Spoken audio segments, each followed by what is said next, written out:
everybody could take stuff off your laps and either join hands with, you don't have to make a complete circle, but do make contact. Together, we'll do a whole circle thing later. Close your eyes and take 6 deep, slow, relaxing breaths.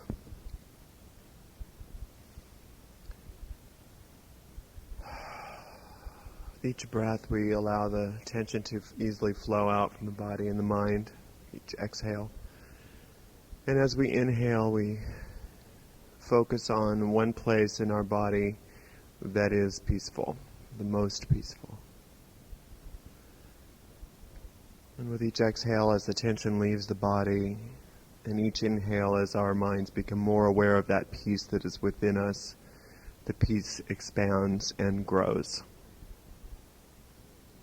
And in the center of this peace, we see a beautiful light expanding and growing out.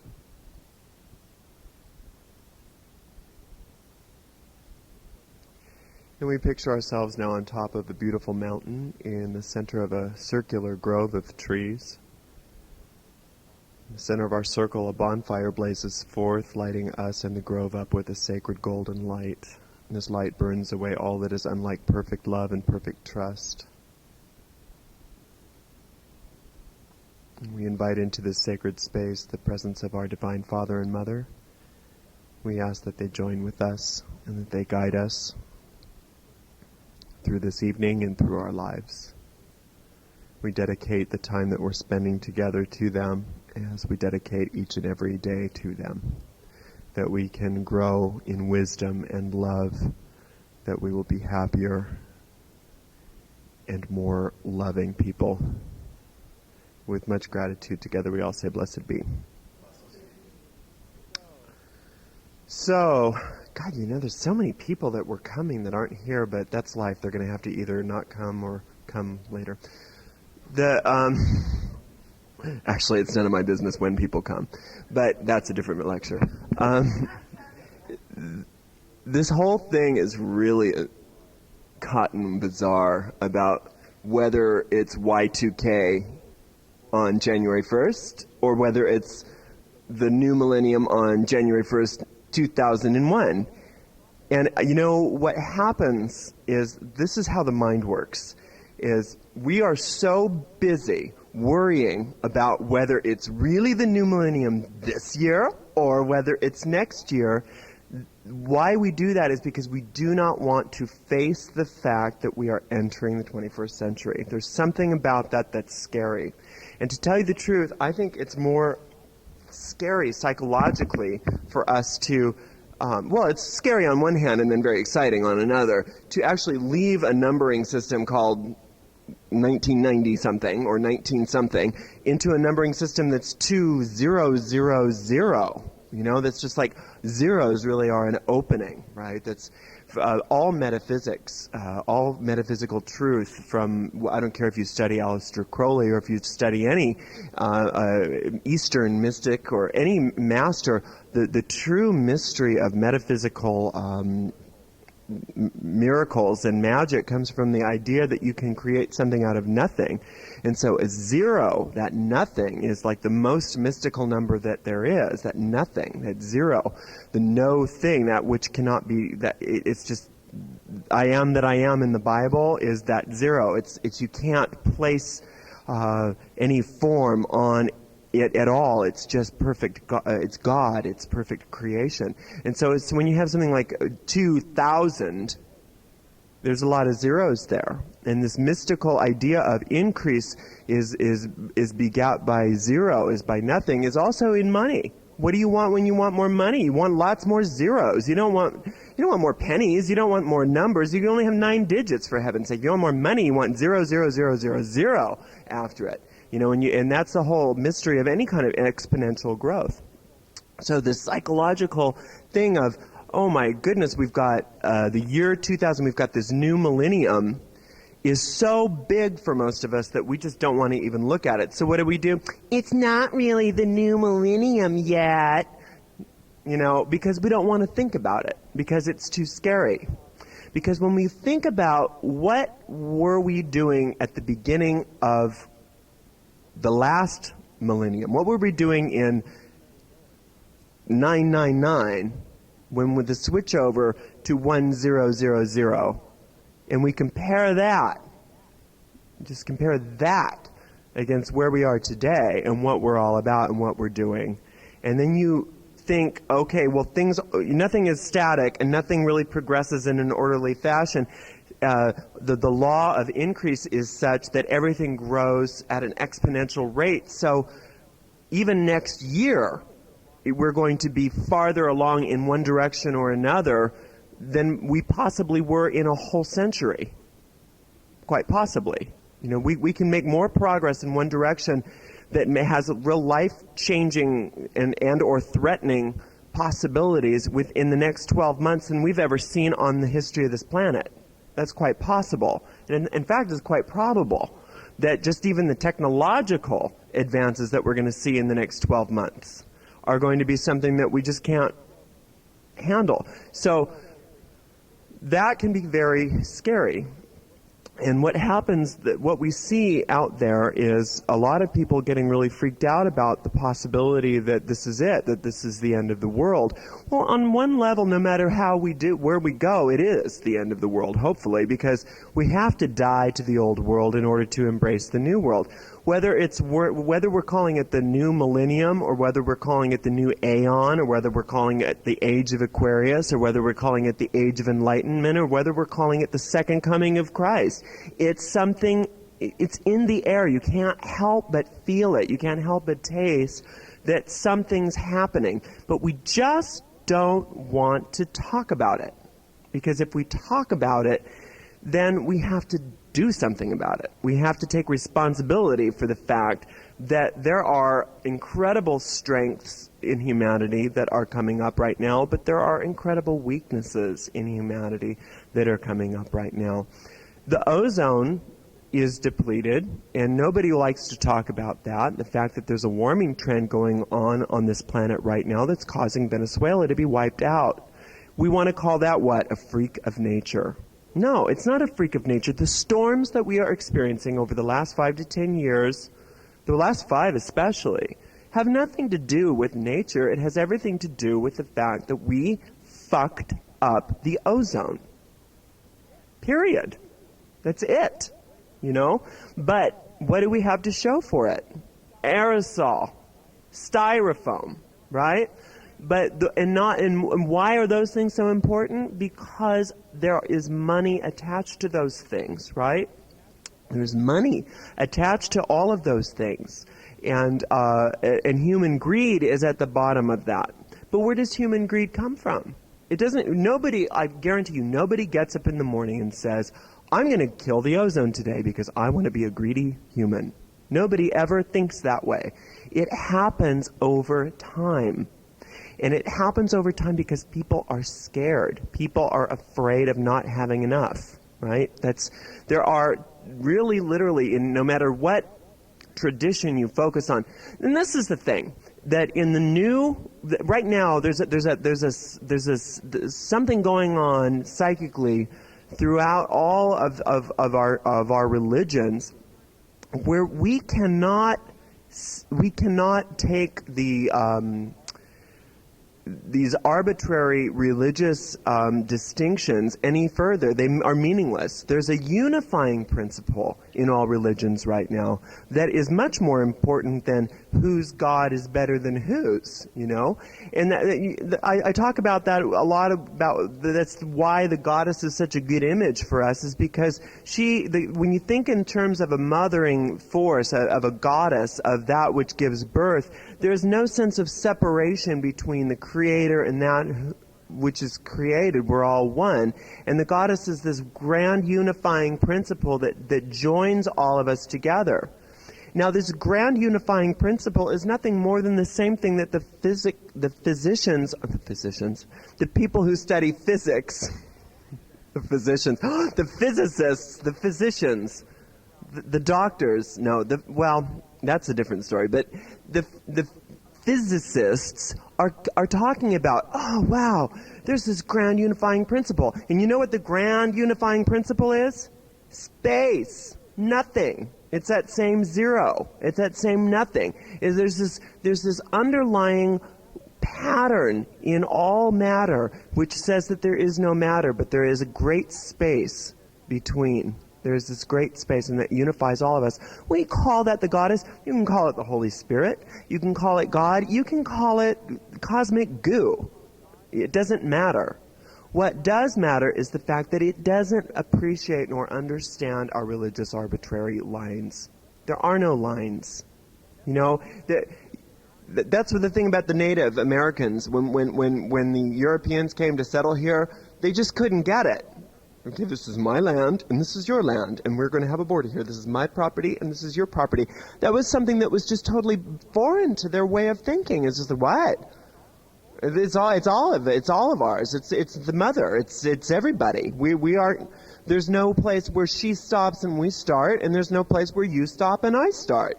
It's all one thing.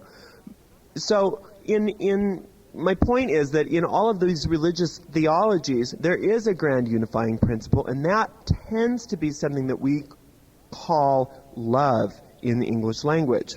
And love meaning oxygen. We talked about that a lot. I talk about oxygen a lot, is that, or prana, that the life-giving force that feeds the oxygen. Anybody can inhale. You can be Hitler, you can be Jeffrey Dahmer, you can be Mother Teresa, you can be Gandhi, you can be Jesus. Anybody can inhale, and the goddess says, yes, I will give you life, I will give you life, I will give you life, I will give you life. That's love. She loves no matter what. I don't judge you. You are good enough. You are good enough. You are good enough. You are good enough. And the same intelligence is the intelligence that is that causes the flowers to blossom. And it causes the earth to rotate, and it causes all of these little intricate goings on in all of our lives. It allows the oxygen to be dispersed in the bloodstream appropriately. It allows the sperm and the egg to come together and create a baby. It does all of these things. And you know what? It does it whether or not we help. It does it whether or not we agree. It doesn't even matter whether we believe in it or not. It doesn't have anything on that. That's what the goddess is. That's what the creative principle is. And that's the grand unifying principle, is it doesn't give a shit what your religion is. It doesn't care. It's not about that. Because here we are, 2,000 years into this whole age of Pisces, right? And we're trying to come into a new age now. And the best that we've been able to do is come up with different religions that fight against each other over who's right. And still, the world spins. And still the flowers grow. And still, no matter how much concrete you pour, still the grass will come up through it eventually. Still, the rain will wash it away if it needs to. You know? So, if we can connect on a conscious level with the force, with the power that is that love, that is that creative force, and say, okay, I get it. I mean, just back up for a second here, and just really honestly look at, first let's look at the world. What's wrong with the world? People. Right? I mean, really, what are the real problems with the world? People. Okay? Why are people such a problem with the world? We try to do things that we're not supposed to be doing. We're trying to be God. You know? Have you noticed? We're trying to, make it happen. We're trying to fix stuff that was never broken to begin with. We're trying to, why do we, again, back to the ozone, why do people want to make so much money? Because they're greedy? Yeah, but why are they greedy? Because they're afraid. They're afraid there's not going to be enough. You know? And the truth is that there is enough. There's more than enough food. There's more than enough air. There's more than enough money. There's more than enough clothes. There's more than enough stuff that we need to live a happy, blissful life. In fact, Buckminster Fuller has stated over and over again that we've got all the resources on the planet, that every single person alive now can be living the lifestyle of a millionaire. That's it. So there's no dearth of goods, but there's fear that there's not enough. And the mindset of fear automatically separates us. It's what the Hindus call the ego. automatically separates us from who we are at the core, which is divine, and it puts us into this sense of I'm over here and you're over there. Property lines. If I win, you lose. If I make money, you don't. If I have enough, you have to suffer. Okay? At the core of everything, though, we are children of divinity. I mean, you can't get away from the fact that ultimately, no matter how icky your ego is, how encrusted in your personality you have greedy, evil, icky thoughts on any level, you can't get beyond the fact that ultimately at your core you're a light-filled being. You're a creature of love. You didn't create yourself. You know? Did you? You didn't. I don't care what any freaking metaphysician says. You did not create yourself any more than I can say, okay, well, make a flower. Go ahead, make one. I don't mean draw one, I mean like make one. Make an earth. Go ahead, make a solar system. Do it. You can't do that because you're not supposed to. You weren't created to do that. So you didn't make yourself either. Something did. And that same something is all of the thing that makes the sunsets. You're as beautiful as any sunset. You're as beautiful as any flower. Every flower is different. You know, some people have these really exotic, gorgeous, dramatic flowers. Some of us are daisies. Some of us are peonies. You know, whatever. But there's no flower in the garden that's not gorgeous.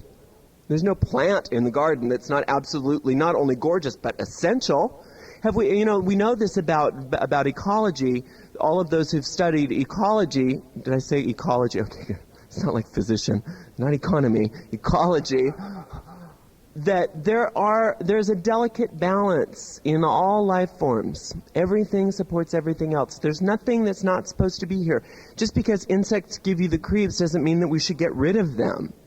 Because without them, what are we supposed to do? We can't exist. There's a whole food source that's gone, which means the entire food chain topples, which means we don't live. We become Mars, basically, when we start futzing with the way things are supposed to be. But just like the spider is supposed to be there, just like the raven is supposed to be there, just like all of these things are supposed to be there, you are supposed to be here, or you wouldn't be here. So your role in this whole thing called life is just as essential as any other part of the whole system. There's no place that there is some sort of wrong life. There's no life that's more right or that's the whole Hitler theme, you know, that goes in that there's this whole race of people that's not supposed to be here. You know, there is nobody that's not supposed to be here. You're supposed to be here. But what we're supposed to be doing is giving and receiving love. We're supposed to be taking care of the garden. We're supposed to be being here as vessels and as ambassadors of spirit. And that's why we say we're children of the goddess. We are children of divinity. We are children of the god and goddess because we are divine beings. But we forgot who we are, and we forgot why we're here. And who we are is divine, and why we're here right now is to heal the world. And 1, 2, 3, 4, 5, 6, 7, 8, 9, 10 people in this room can make a bigger difference tonight by just saying, yes, we accept our role here in healing the world consciously than you can ever imagine. So the world is in trouble. The world is in crisis right now. This should be really good news for a lot of us because I don't know about you, but nobody I know has ever really made any major steps in any kind of recovery without crisis. There's, you see people, I'll quit drinking, I'll quit smoking, I'll do whatever. But until it's like, oh, sorry, we're going to have to take out your lung if you don't quit smoking. Some people don't. But, but many people, it takes a major crisis in order for us to have what Marilyn Ferguson called that point of entry, that entry point into our real, true spiritual function and real true spiritual purpose here. Because what we are here is we are beings of superficiality. Beings of superficiality is not what we were created to be, however. You know, the thing that the fundies are talking about right now is Armageddon, and how Satan is going to come up and you know, wreak havoc on the universe, and then one day something great will happen and Jesus will come and save everybody, right? There's no difference between that mythology and any of the Greek tragedies. The Greek tragedies, everything bad happened, and then all of a sudden at 11:59, a god appears.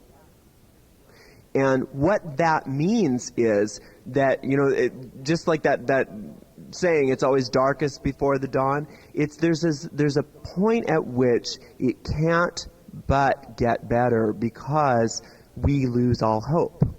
We lose all sense of hope.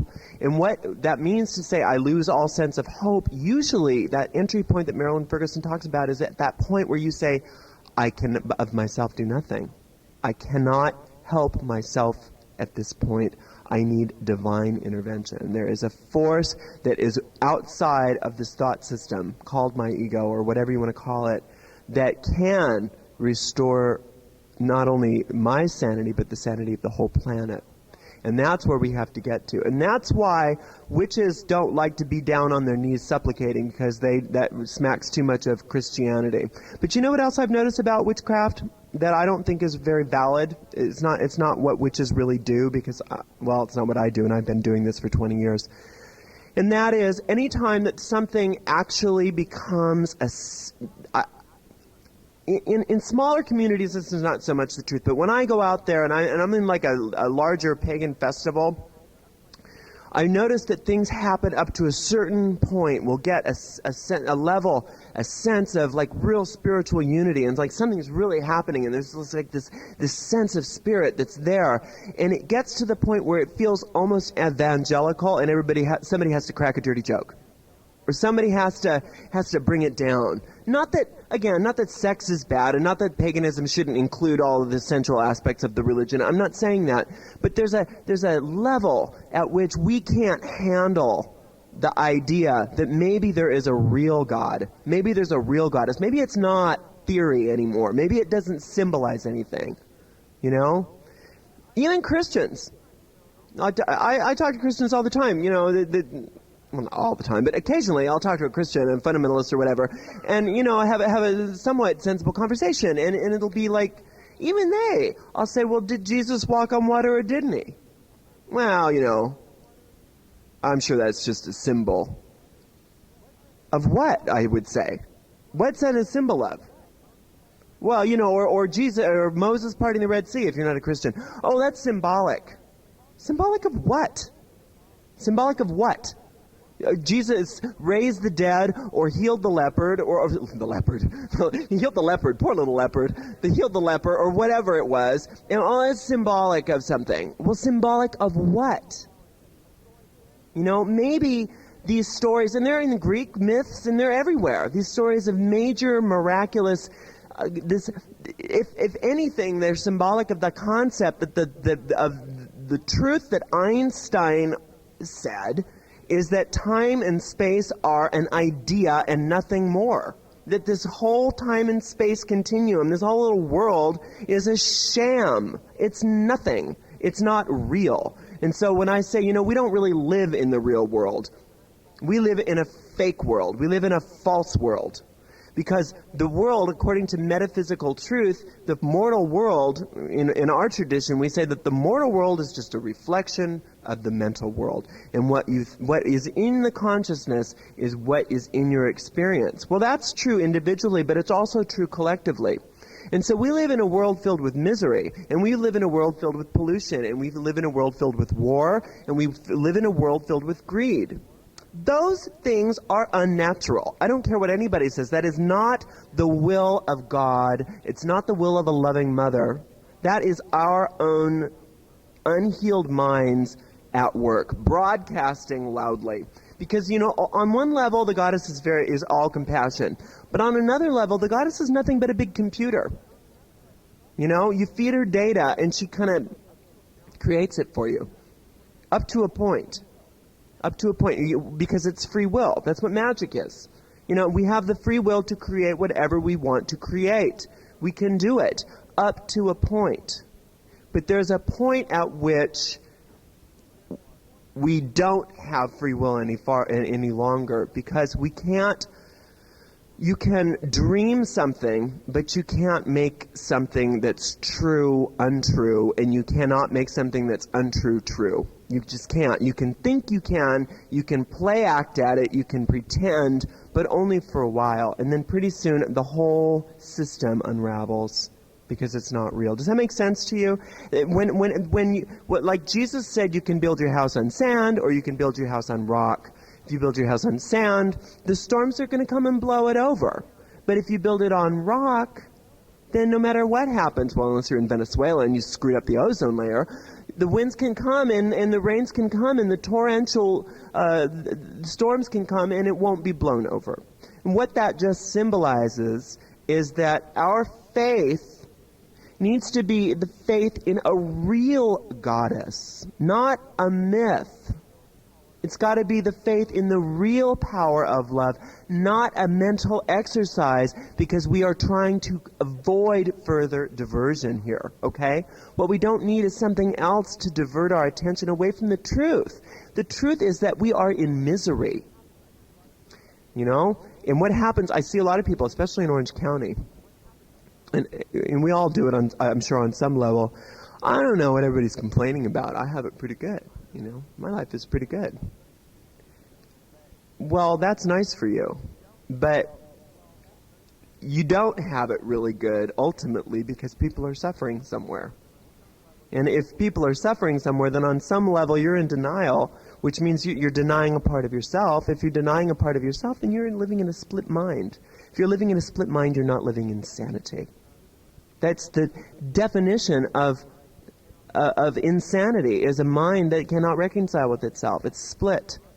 We are all insane. This is an insane world.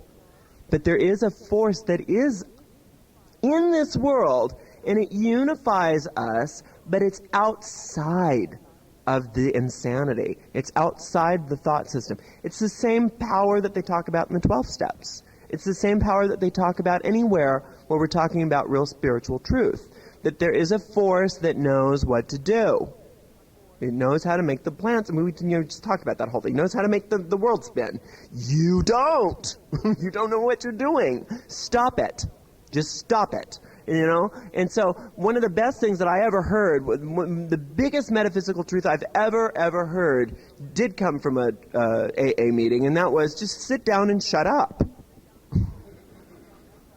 Sit down and shut up. And that's what we teach is meditate. You know, that's a nicer way of saying sit down and just shut up, or shut up and listen. There's another way of saying that. Just shut up and listen. Shut up and listen means you don't know what you're doing. You are a child that is playing with dangerous toys.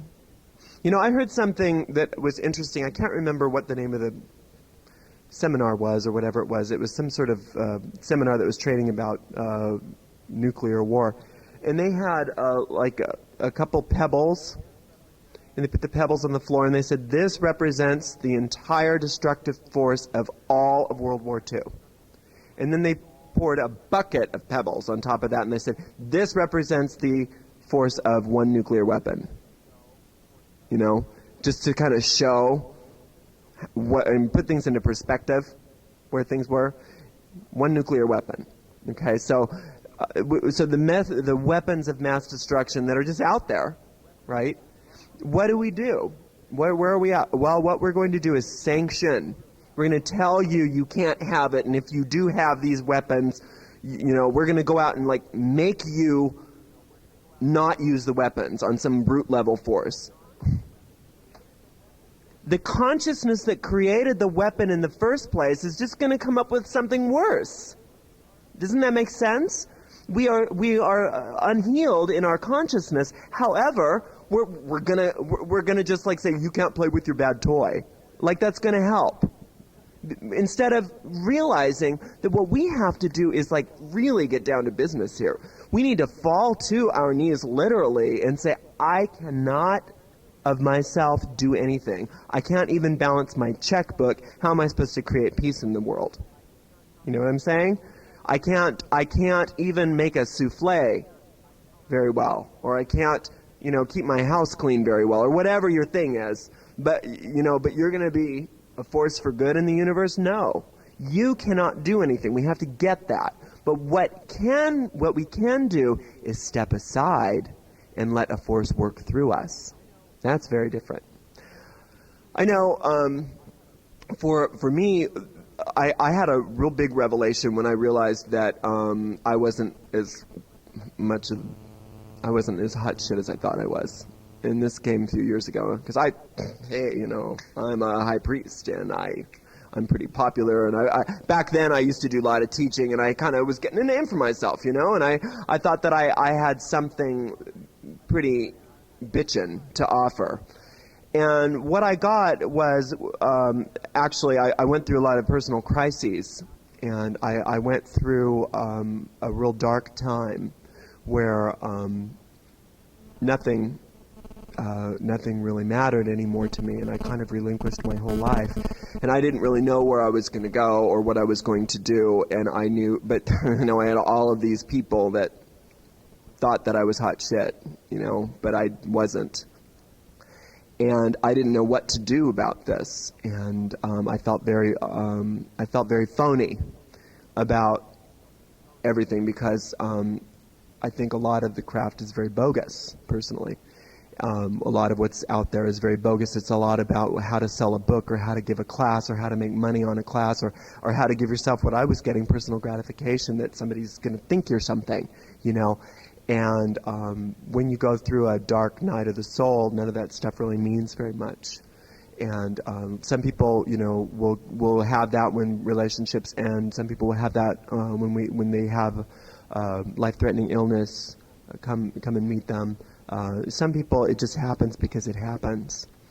And I know that I was in a very, very dark time, and I was raised Catholic. And I was talking earlier, I was an altar boy, and I was very devout. I was 7 years old. And I was like, I was like this. I really believed in all of that, the Rosary and Jesus and all of that stuff, until later. And I don't want to go into all that, but I realized that there was a part of me that was raised as a Catholic, that was raised believing in Christ, that was still 7 years old inside of me, that was very afraid of what I was doing. Very, very afraid of what I was doing, because it saw it in terms of all of the stuff that the Christian church talks about witchcraft, and that's very evil.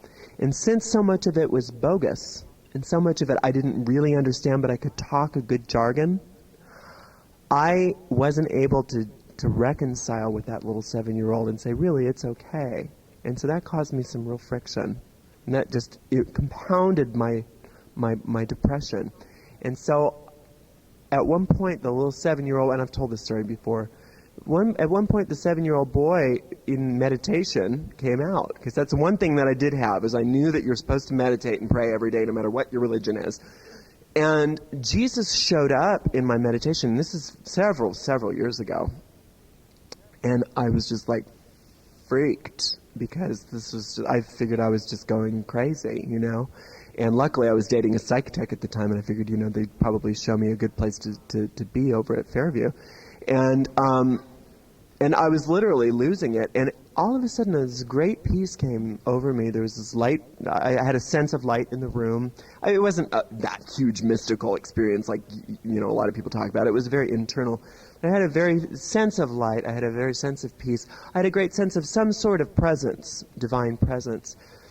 And it was, I got the sense that it was Jesus, and I said, well, what are you doing here? What do you want from me? The non-7-year-old boy was just like, put the crucifix in front of him, maybe it'll go away. Draw a pentagram, exorcisms. And it was very gentle and very loving, and he said, you're the one with all the judgment on this. I never said anything. I never did anything. I never talked to you about the craft. I never said it was bad. You're the one that's got all this stuff on it. But what I will tell you is that I am a part of your life that you can't get rid of, and so instead of fighting with me, why don't you give it to me? I'm like, well, I don't want to be a fundamentalist Christian. And he said, neither do I. I don't want you to be one either. You know, you're much more helpful here in the craft where you belong. This is your home. This is what, you know, there's nothing wrong with this. This is exactly what it's supposed to be. What's wrong, I got, was the fighting that I had within me, all this inner turmoil about it. And I thought, you know, if every single witch I knew that was always blasting the Christians because they felt some sort of inner guilt about the fact that they were going against Jesus could do what I did, we would have so much more power in our magic. Because I know I did. I mean, the spells, I mean, you know, after that, were just like, because I had nothing to fear. I wasn't afraid of any of it. There was no lightning bolt. Nothing was going to come get me. But I got it. I just got it on a deep level. That there's a difference, and we talk about this here, and this is, and all of a sudden my whole tradition made sense to me too. You know, it was so right on that there's a difference between magic as alchemy and magic as sorcery, and we talked about this a lot before. I won't go into it, but you know, the sorcery is where you are going to go out and make things happen and manipulate the universe, which is what causes the ozone problem and what causes the global warming and what causes the destruction of the rainforest. There's alchemy, whereas that says, you know, there's an alchemist that's within. You can call it whatever you want to. You can call it the goddess, you can call it the Holy Spirit, it doesn't matter. It has no name. That is perfect love and is the source of all life in the universe. If you step aside and allow that alchemist, it can take whatever you've got in your life and turn it into gold. And it doesn't have to take a long time. And so, you know what? If each and every one of us on the planet right now said, yeah, whatever your religion is, and you don't have to change a thing, but just said, I'm going to turn within and let the power that is all life do the work through me, and I'm just going to follow instruction. I'm just going to do what it tells me to do. I mean, maybe 5 years. I mean, I don't know, I'm just throwing out a figure. I could be wrong. Maybe 5 years, everything would be better again. You know, don't listen to the scientists. What do they know? They're the ones that got us into this, you know? What do they know? Yeah, every time science comes up with something that says, we've just discovered, it's always some craft principle, you know, that we've been saying, but yet we always go to them, oh, please heal me, you know? Like they know something. So, whatever, I don't know everybody in this room that well, but most of us are in the craft. Whatever your tradition is, whatever you do, whatever it is, the bottom line is it doesn't matter the name. It doesn't matter that you get the right ritual. It doesn't matter that you use the right candle color. All of those things are tools to help you. You're not supposed to be owned by those tools. And that's what Moses was talking about when he talked about a graven image. That's what an idol is about. That this thing in the mortal world has some sort of special power. It has nothing. It's nothing. None of it is anything. But the power behind it and what it can represent for you is everything.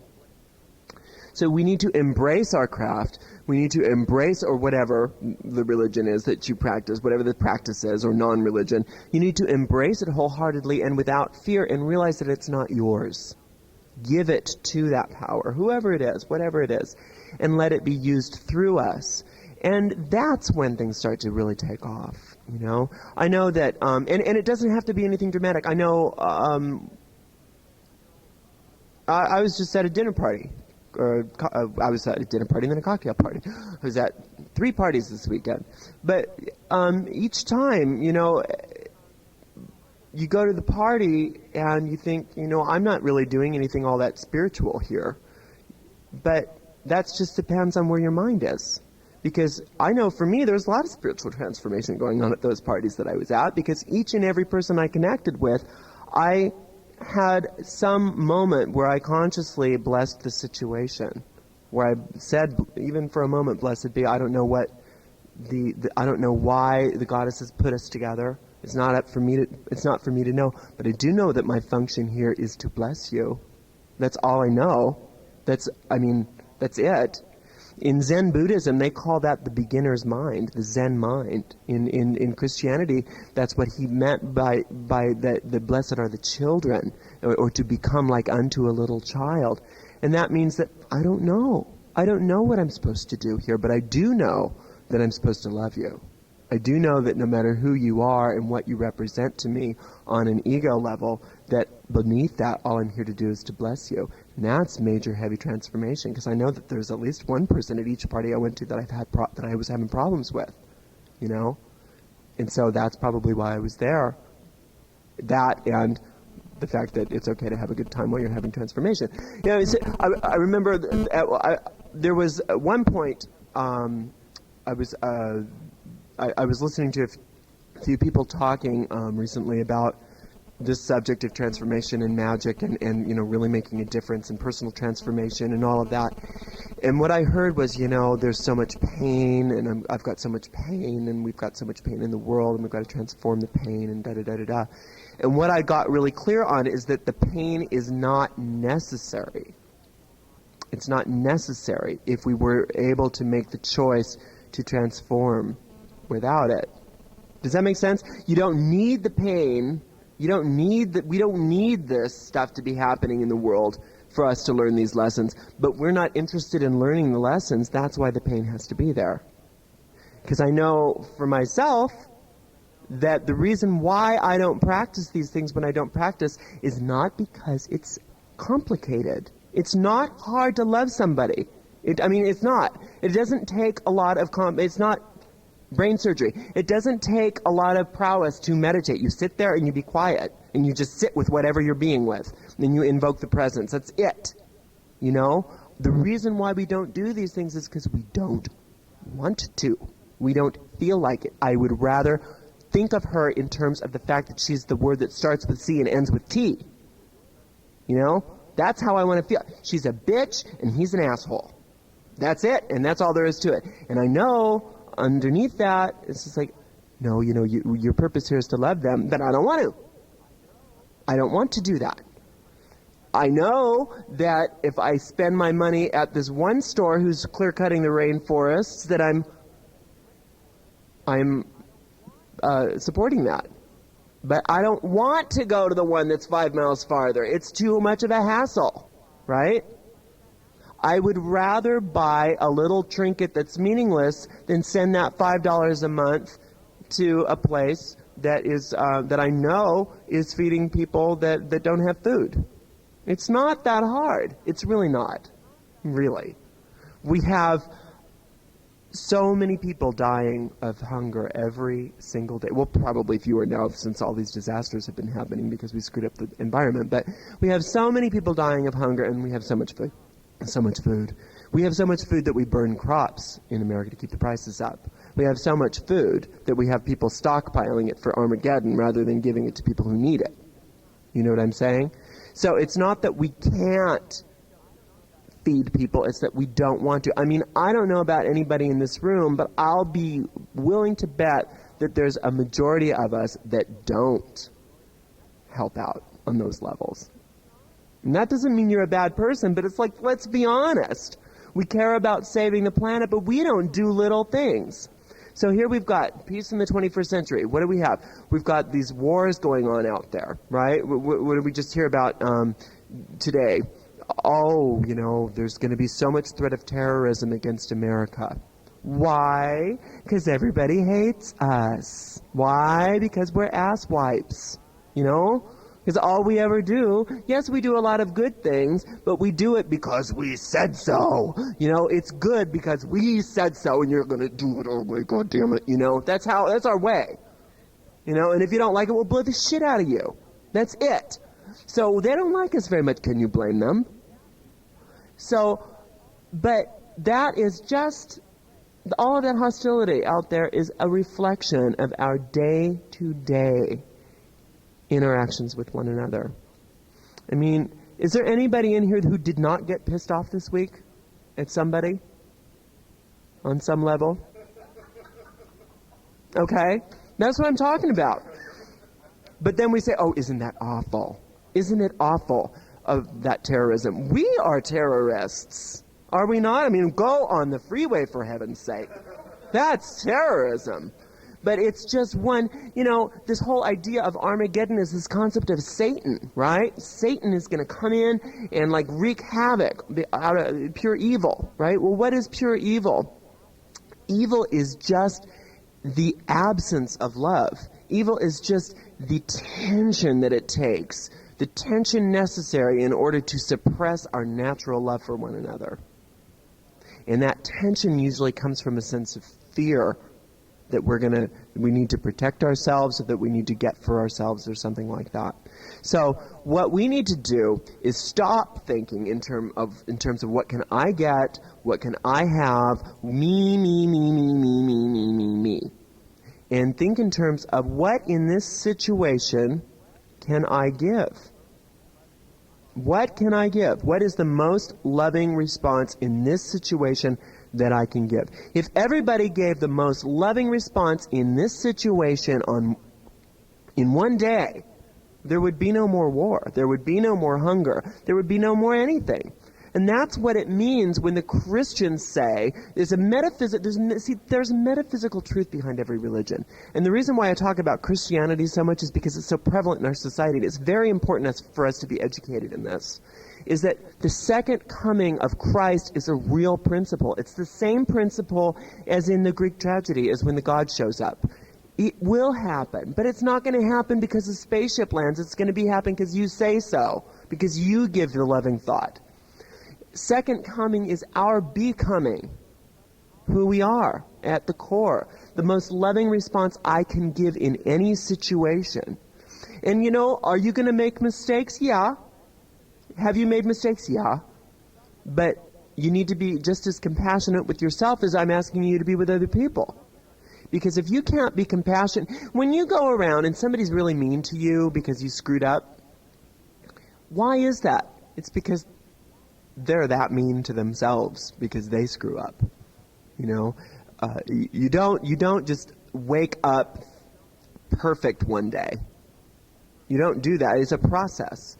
It's a process. Every day I become a little bit more loving than I was the day before.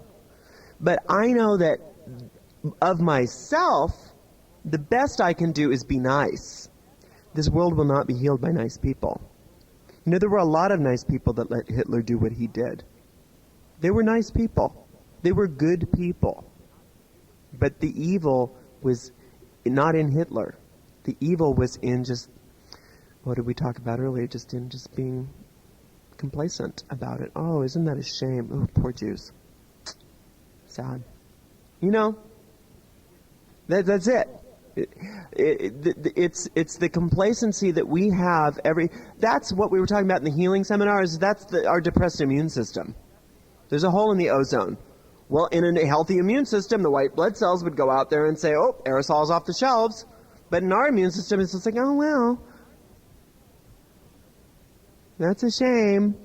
I guess the kids aren't going to be able to live very well in the next generation, Yeah, well, genetics is like coming up and up and up, and we'll probably be here. We'll all probably be 500 years old because of science, and we're going to have to live in this, So it's, right? So, yeah, with lots of sunscreen. So the bottom line, what I'm getting at, is that we cannot usurp the will of the universe. We cannot usurp the will of the goddess. And the will of the goddess is love and compassion. It's going to be healed. The goddess always wants to heal. There is no part of the goddess that doesn't always pour out more healing and more healing and more healing. You can find anywhere in nature. Even death itself is there to cut away that which does not support the organism so that it can have more healing. Death itself is a healing, okay, in nature. So the bottom line in the goddess, the bottom line of nature is that it is compassionate. It doesn't always look compassionate on the surface, but it is compassionate because it's there to support life, there to support healing. So we cannot stop the healing, but we can delay the healing. And what we can do is say, I won't delay anymore. What I'm going to do is step aside and allow myself to be used as a priest or priestess of the goddess. And it really doesn't matter if you're in an initiatory path or not. It doesn't matter if you're in a tradition or not. You are a priest or priestess if you know anybody. If there's anybody out there that can be comforted by you at any time, that's your job. They were sent to you. So whoever, you may think that you work in an office, but you actually work in a coven. You're there to heal those people. You're there to love those people.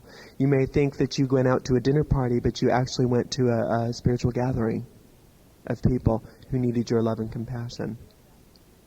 And as we do that, as we give that kind of love and that healing, that is the T cells working. That is what the immune system needs.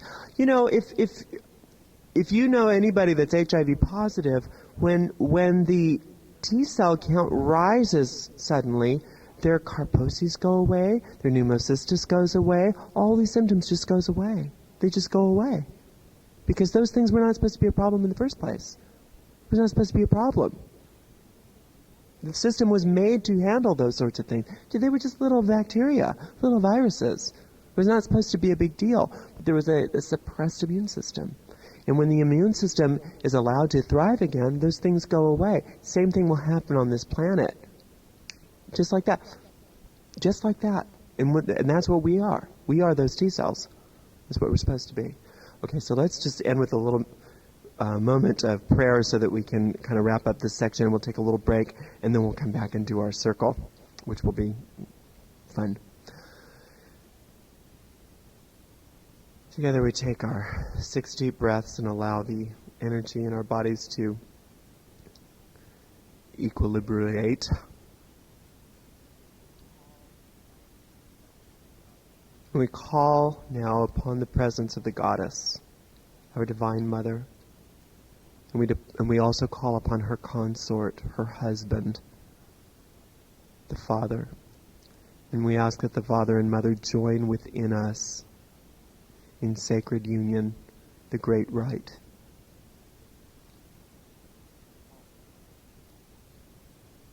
And we call to mind anything in our life which causes us fear right now, the thing that we are the most afraid of, that causes us the most anxiety.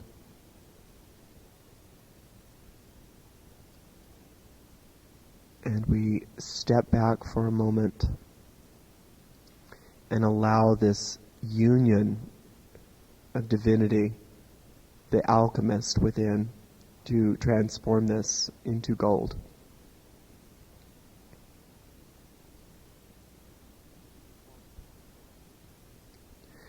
And then we call to mind one tension that we know outside in the world.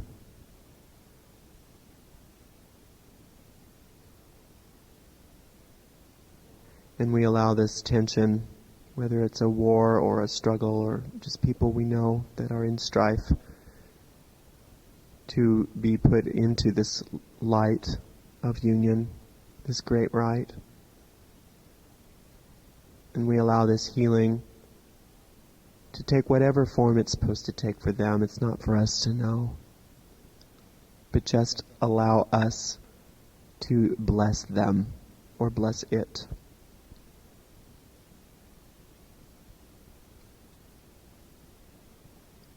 Father and Mother, we ask that you guide us as we move into this next century, that we remember that you are always walking with us, that we are never alone, and that when we are ever in any sense of fear or pain, that it's because we have decided to take the reins for ourselves, and that we will give them back to you. We ask for divine healing on all levels. Thank you, Lord, and mighty together we say, blessed be.